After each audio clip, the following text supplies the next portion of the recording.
Olá, amigos. Que a graça e a paz do Senhor Jesus esteja presente com cada um de vós. O tema que vamos abordar hoje é um tema que pouco ouço falar,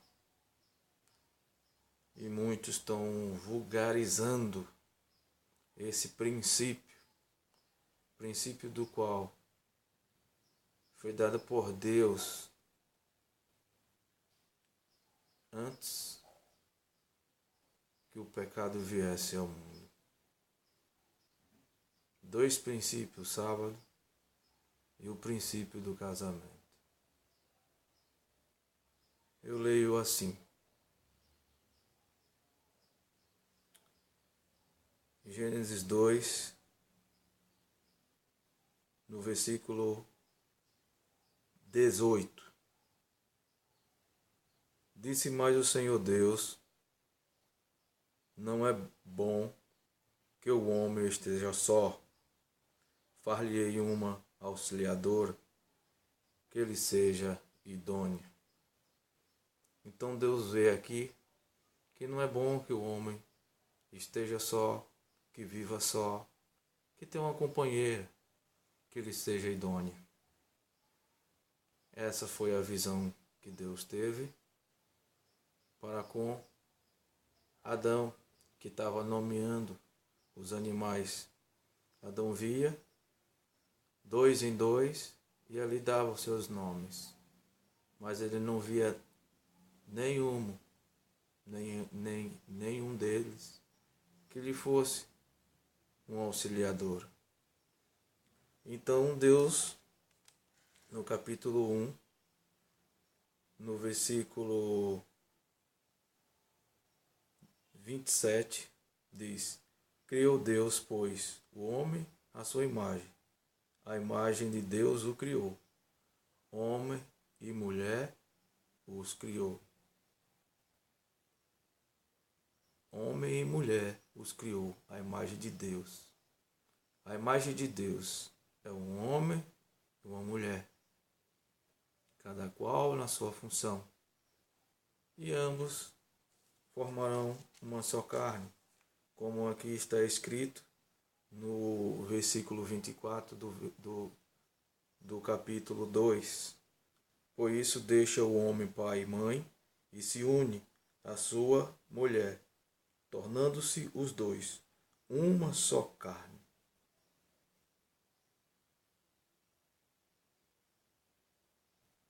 Tornando os dois uma só carne. Aqui está o princípio do casamento.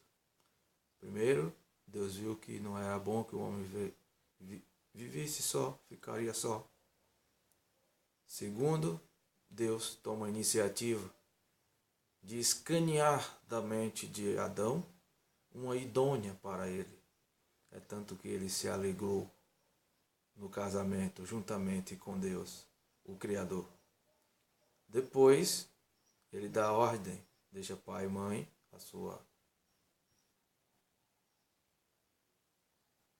deixa pai e mãe e se une à sua esposa. Ou a esposa deixa e se une ao seu esposo. E ambos serão uma só carne para viver até o final da vida. Só que eu tenho percebido que as pessoas estão fazendo teologia de um versículo só, que está lá em Mateus, capítulo 19, versículo 9. Só que eu quero aqui mostrar para vocês, lá no livro de Malaquias, que Deus abomina a separação. Deus abomina o divórcio. Vocês querem ver? Deixa eu procurar. No livro de Malaquias. Ezequiel, Daniel, Amós. Vamos para Malaquias. Malaquias, capítulo 13, ou capítulo 3, versículo, deixa eu ver se é o 16. Está aqui. O Senhor atentava e ouvia um memorial escrito diante dele, para que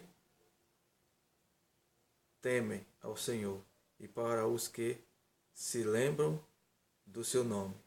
Eles serão para mim peculiar tesouro naquele dia que preparei, diz o Senhor dos Exércitos. O paloei com um homem poupa seu filho que o servem.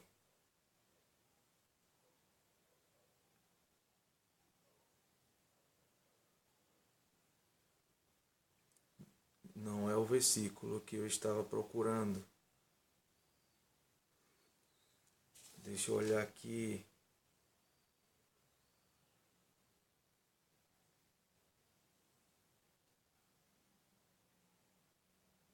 Aqui está, é no capítulo 2, no versículo 16. Diz assim: porque o Senhor Deus de Israel diz que odeia o repúdio e também aquele que cobre de violência as suas vestes. Então, da mesma forma que Deus odeia o repúdio, a separação, o divórcio, é o mesmo delito daquele que mata, que cobre as suas vestes de sangue. É o mesmo delito. É um princípio, meu amigo. Casamento é um princípio de Deus. É um princípio. Será que Deus muda? Vamos ver em Malaquias 3, no versículo 6. Está bem aqui? Porque eu, o Senhor, não mudo. Por isso vós, ó filhos de Jacó, não sois consumidos. Deus está dizendo aqui que Ele não muda. O que Ele estabeleceu lá no Éden é um princípio que se dá a toda geração. Enquanto houver homem e mulher, se dá em toda geração. Vamos ver o que os apóstolos dizem a respeito do casamento. Vamos lá primeiro para Romanos 7. Vamos para Romanos 7. Deixa eu abrir aqui. Romanos 7. Romanos 7 está bem aqui. Diz assim, a analogia do casamento. Porventura ignorais, irmãos, pois falo aos que conhecem a lei, que a lei tem domínio sobre o homem toda a sua vida. Ora, a mulher casada está ligada pela lei ao marido, enquanto ele vive.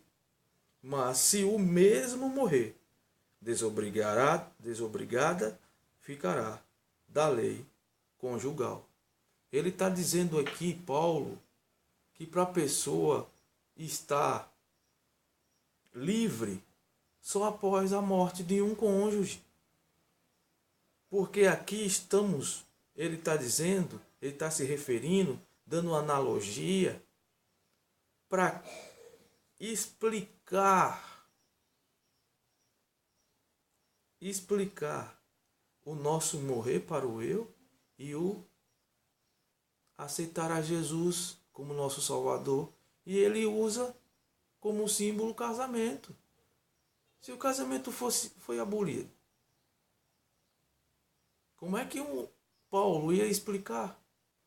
Pegar foi o assunto mais apropriado que ele achou para poder explicar a morte do eu e eu aceitar a Jesus. Estou livre. Quando eu morro para o meu pecado, quando eu morro para os meus membros que me levam ao pecado, estou livre para aceitar a Jesus. Da mesma forma, o casamento.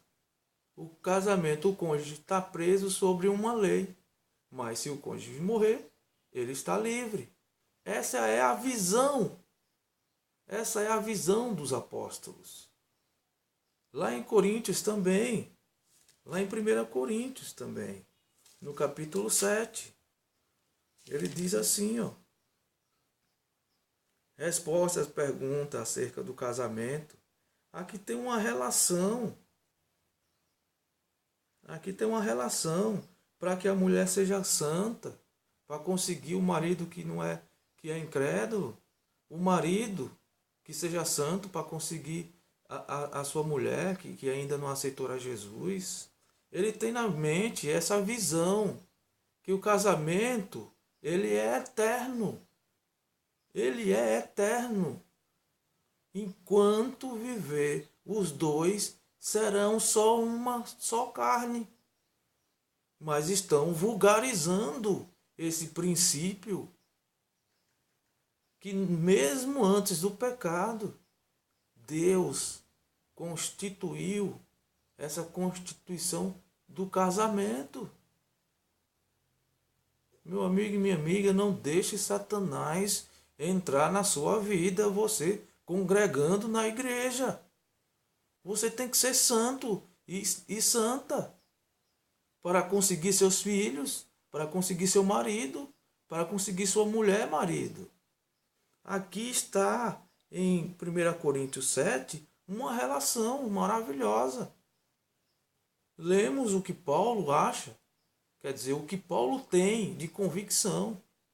Agora vamos, sabe para onde? Vamos para 1 Pedro, no capítulo 3, para ver o que é que Pedro vai falar. A gente viu que Paulo, a gente viu que Malaquias, a gente viu que Moisés, a gente viu que Deus defende. Vamos, sabe para onde? Para 1 Pedro, no capítulo 3, para ver o que é que Pedro fala a esse respeito.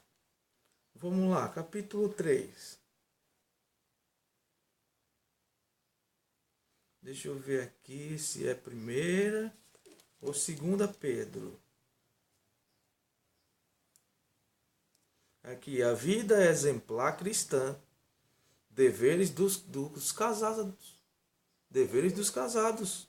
Mulheres, sede vós igualmente submissa ao vosso próprio marido, para que se ele ainda não conhece a palavra, seja ganho sem palavra alguma, por meio do procedimento de sua esposa, ao observar o vosso honesto comportamento cheio de temor. Não seja o adorno. E aí ele vai dizendo que o interior, o coração, entregue a Jesus. Que você seja santa. E pelo seu santo procedimento, ganhar seu marido incrédulo. E ainda ele toca no assunto dos filhos. Se houver separação, como a santificação dos seus filhos? Deus odeia a separação enquanto vive os dois ainda. As pessoas, os cristãos, estão sendo conveniente para si mesmo. Se não for da vontade deles, eles não querem mais. Mas tem que ser a vontade de Deus, meu amigo. Tem que ser a vontade de Deus, minha amiga. É assim diz o Senhor. A gente adverte, mas sabe o que é que a gente colhe? Ódio. Porque está tocando numa ferida. Está denunciando um pecado. Agora sabe o que é que acontece, meu amigo e minha amiga? Venha cá nós dois. Você sabe o que é que está acontecendo? As pessoas, os cristãos, não estão olhando a palavra de Deus conforme ela está nos explicando. É claro a palavra de Deus. Mateus 19. Estão fazendo teologia com um versículo só. Tudo isso que eu falei joga por terra. Aí pega um versículo. Mateus 19, versículo 9. Aqui dá margem para a gente se separar, havendo isso, havendo aquilo. Mas você sabe qual era o público que Jesus estava ali conversando? Vamos ver qual era o público que Jesus estava conversando em Mateus 19, versículo 9. Aqui está a questão do divórcio.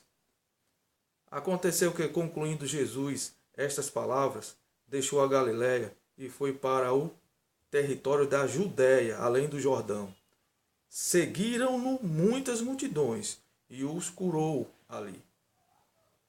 Vieram a ele alguns fariseus e o experimentavam, perguntando. Aqui, meu amigo, aqui é fariseu e Jesus. Fariseu querendo pegar Jesus em falta. Entenda, o princípio não foi abolido e não é permitido. Deus odeia a separação. Agora aqui é um grupo de religiosos que quer pegar Jesus em falta. Eu vou ler aqui o contexto e vou explicar um pouquinho para ver se você entende. Tá bom? Vamos cá, vê nós. Então respondeu ele: Não tendes lido que o Criador, desde o princípio, os fez homem e mulher? Jesus levando os conhecedores da palavra, da Torá, para o princípio. Jesus está levando ele para o princípio, meu amigo. E eles querendo saber de princípio nenhum. Eles querendo pegar Jesus em falta. Vamos mais em frente. E que disse: Por esta causa deixará o homem pai e mãe, e se une à sua mulher, tornando-se os dois uma só carne. Está vendo? Confirmando a Torá, Jesus, mas tinha uns religiosos ali forçando a barra para ver se pegava Jesus em falta. Vamos mais adiante. De modo que já não são mais dois, porém uma só carne. Portanto, o que Deus ajuntou, não o separe o homem. Portanto, o que Deus ajuntou, não separe o homem. Essa aqui é a explicação. Esse daqui é o princípio do qual Jesus defende, os apóstolos defendem, os profetas defendem, Deus defende. Só não defende os miseráveis pecadores, que pega esse versículo que eu vou acabar de ler neste instante. Olha lá, olha só. Replicaram. Por que mandou então Moisés dar a carta de divórcio e repudiar? Está vendo? Ele quer usar a Torá. Um distorcendo e outro colocando no seu contexto. Ok? Sabe por que Moisés deu carta, permitiu carta de divórcio? Ele permitiu. Ele não aboliu o casamento, ele permitiu. Por quê? Jesus diz. Por que mudou Moisés? Porque mandou então Moisés dar carta de divórcio e repudiar. Respondeu Jesus: Por causa da dureza do vosso coração, é que Moisés vos permitiu repudiar vossa mulher.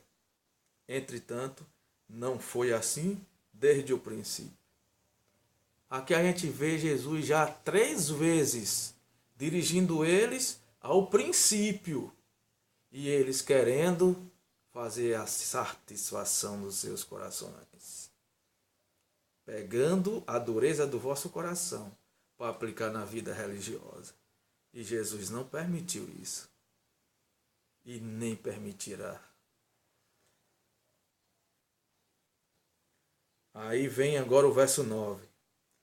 Já que vocês, eu aqui raciocinando, já que vocês falam tanto em divórcio, em carta de divórcio, então pega essa aí, olha só. Eu, porém, vos digo: quem repudiar sua mulher, não sendo por causa de relação sexuais ilícita, e casar com outro ou com outra, comete adultério. E o que casar com a repudiada comete adultério. Tá vendo? Agora eu te digo, meu amigo e minha amiga, quem era o público de Jesus ali? Mestre da lei, fariseu, religioso. E venha cá, as mulheres desses homens aqui, você acha que existia possibilidade dela trair o seu marido, sendo que a traição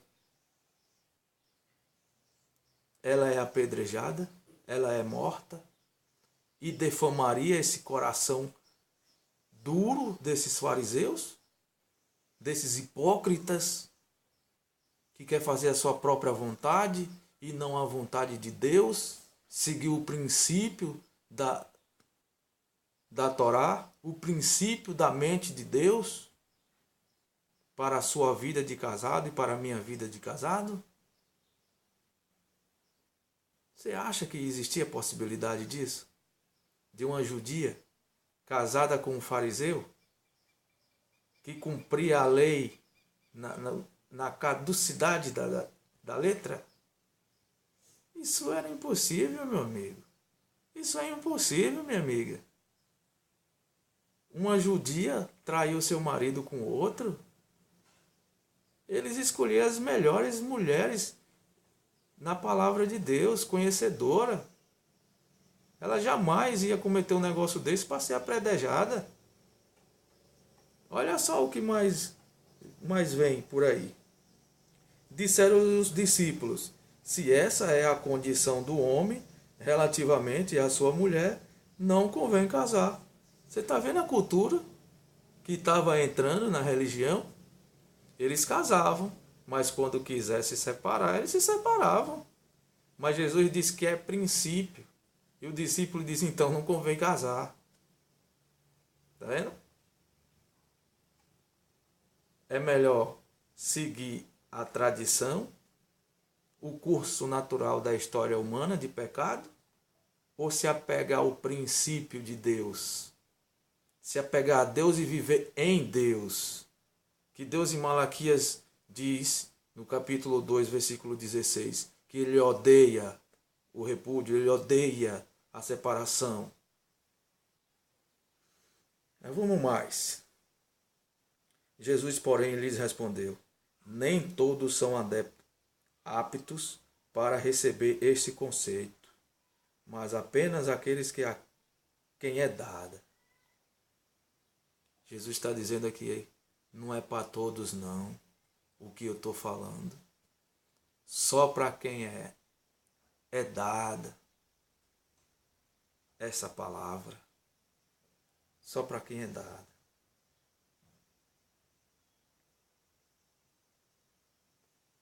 Meu amigo, eu quero parar por aqui.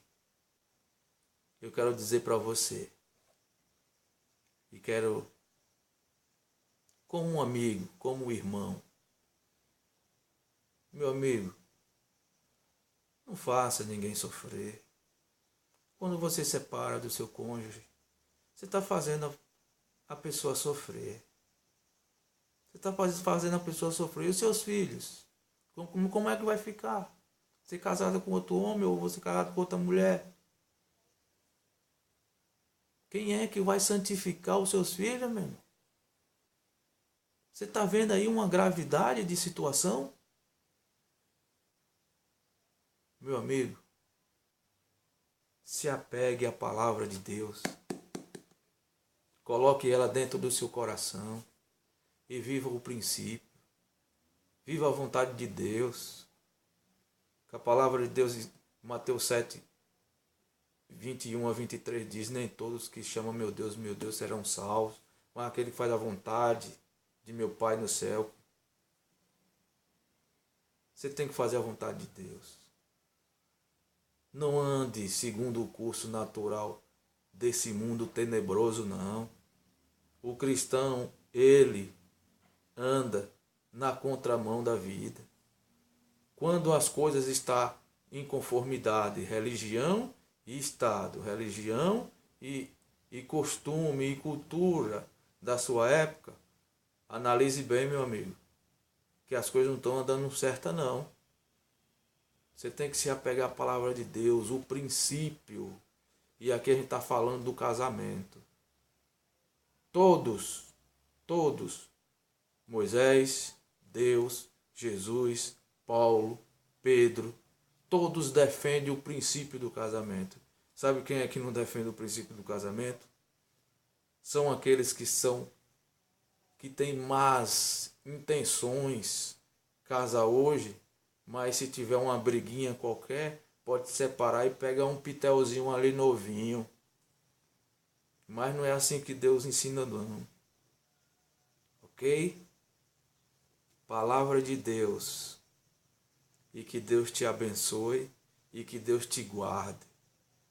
Que até então, quando o seu cônjuge ou a sua cônjuge estiver vivendo, viva com ele até o dia da sua morte. E que só a morte o separe. Porque Paulo disse que estamos presos por uma aliança. E essa aliança só é quebrada com a morte. As igrejas estão cheias de pessoas separando, pegando outras e congregando, e os líderes não falam nada. Mas eu estou dizendo para você, se eu for pregar isso numa igreja, eu acho que me apedrejam lá. Mas eu estou falando para você, meu amigo, para você, minha amiga. Seja fiel, seja firme no princípio que Jesus disse para os fariseus, que queria deturpar a palavra de Deus convenientemente, da forma que eles queriam que fosse. Mas Jesus, por 3 vezes, dirigiu eles ao princípio. E eles, saindo fora do princípio, querendo pegar Jesus em falta.